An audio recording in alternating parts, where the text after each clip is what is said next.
In the beginning, I thought that I was the only one. It was difficult to accept yourself the way you are. I can never ever think upon opening up because I'm scared about the repercussions. It was my best friend who I talked to about.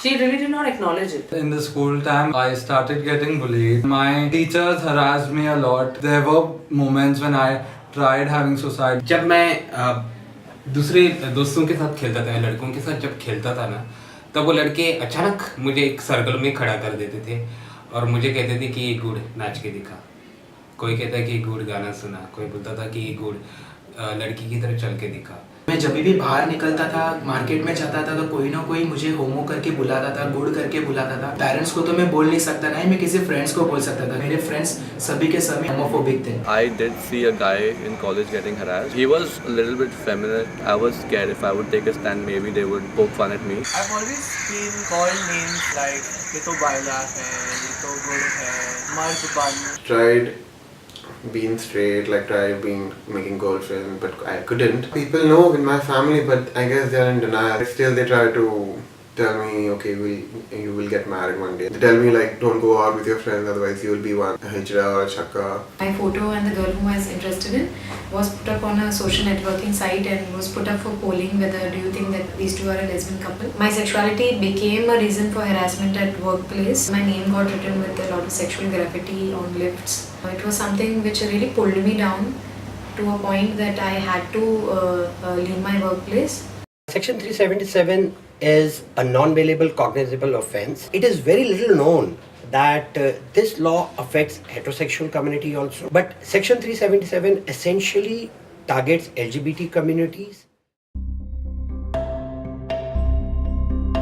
Delhi High Court today ruled that consensual sex among gay adults is legal and therefore not punishable under Section 377 of the Indian Penal Code. The Delhi High Court judgment, which was delivered on 2nd July 2009, was a landmark judgment. It said that individuals had a right to their privacy, their dignity. The number of youngsters, who made a conscious decision to come out and accept themselves was overwhelming.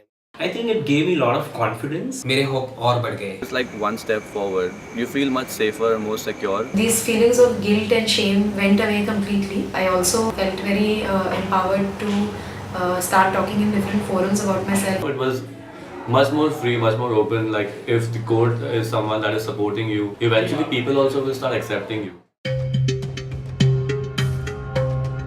The Supreme Court today set aside the Delhi High Court order which had decriminalized homosexuality and said that Article 377 is constitutionally valid. So on 11th of December 2013, the judgment that came from the Supreme Court has left the entire LGBT community totally shattered. A lot of youngsters will find it difficult to come out. Families will look upon their gay children as criminal, which will make their process a lot more difficult. You will see a lot more forced marriages happening. You will find more violence happening on sites. This law can be used against individuals who choose to come out at their workplace. They can lose their jobs, they can face violence, they can face discrimination. They have absolutely no recourse to the law. Where do they go?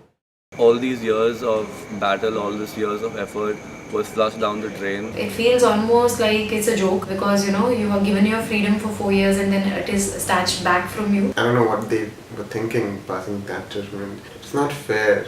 मैं बहुत निराश हो गया actually. I was very heartbroken. I remember breaking down into tears. I thought कि I'll get open up to my close friends, but then now एक डर सा बैठ गया है कि What's going to happen? What's going to happen to me if I come out later on? Someone might just come and arrest you, trouble you. It scares me. It scares everyone actually. I do have a boyfriend. I was scared what would happen to my future with him. My girlfriend was very, very scared after this judgment and I was also scared and concerned for her. My entire family was very worried for me because they fear that it could be used against me. Before this judgment, I had come out to my mother. Now I'm supposed to come out to my father because there's a lot of marriage pressure and stuff. And her reaction to it was, what do we do next? How are you going to tell your father? मेरे मामा ने कहा मेरे dad को कि आपका लड़का ऐसा निकलेगा, हमें पता नहीं था, तुम लोग कैसे उसको एक्सेप्ट करते हो. मेरे डैड ने उसको एक अच्छा सा जवाब दिया था कि उनको भी 2 लड़कियां हैं, उनकी भी शादी कभी किसी गे लड़के के साथ हो सकती है जो ऑलरेडी क्लोसेट में है. They are stating the law is like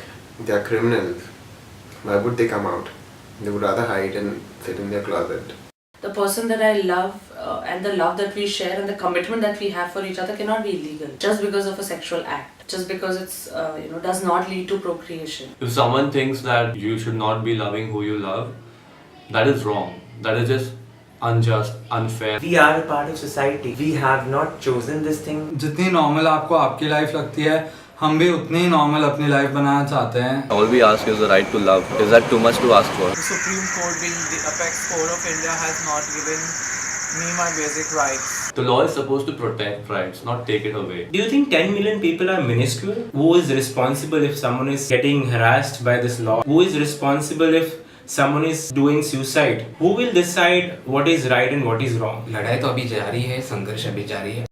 We need to take this message out to the heterosexual communities also, that if they are having sex with their partners in the privacy of the bedroom, which will not result in procreation, even they can be termed as criminals. If as LGBT we could go ahead and form alliances with the straight community and make it an inclusive fight, an inclusive struggle, it would help everyone. We need to make this a people's movement. You don't have to have a gay friend to believe in LGBT. Probably, if you show support, maybe some friend around you will come out to you and tell you that he's gay. This is not the time for silence. This is not the time to accept or take things lying down. We are not going back. There is absolutely no going back. Youngsters will keep coming out. Youngsters will keep saying no to Section 377. It's their lives at stake. They have an entire journey to do. No law in the country can define or tell me whom I should love. Nobody defines that for anyone. And that is the premise on which we say no to Section 377.